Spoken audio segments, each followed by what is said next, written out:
ഇപ്രാവശ്യം നമ്മൾ കൊടൈക്കനാലിൽ നിന്ന് നേരെ പോയത് പൂമ്പാറ എന്ന് പറയുന്ന ഒരു സുന്ദര അടിപൊളി ഗ്രാമത്തിലേക്കാണ്.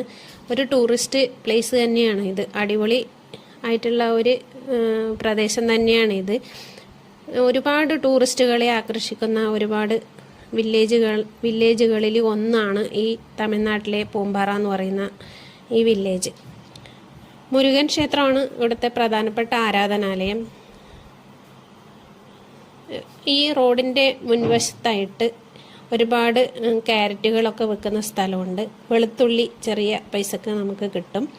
ക്ഷേത്രത്തിന് മുൻവശത്തായിട്ടാണ് ഈ കച്ചവടമൊക്കെ നടക്കുന്നത്. പ്രധാനപ്പെട്ട ഇവിടുത്തെ ആകർഷണം എന്ന് പറയുന്നത് കുന്നിൻ ചെരുവിലുള്ള തട്ടുതട്ടായിട്ട് കൃഷി ചെയ്യുന്ന ഒരു പ്രദേശം കൂടിയാണിത്. ഇവരുടെ വീടുകൾ അതിന് ചുറ്റുമായിട്ടാണ് സ്ഥിതി ചെയ്യുന്നത്. നല്ല അടിപൊളി വ്യൂസാണ് നമുക്ക് ഈ റോഡിലൂടെ പോകുന്ന സമയത്ത് നമുക്ക് കിട്ടുന്നത്. ഒരു അടിപൊളി ടൂറിസ്റ്റ് വില്ലേജാണ് ഈ പൂമ്പാറ എന്ന് പറയുന്നൊരു ഗ്രാമം. നമുക്ക് വീണ്ടും കാണാം. അടുത്ത വിശേഷങ്ങളുമായി ബീസ് ട്രാവൽ വേൾഡ് യാത്ര തുടരുന്നു.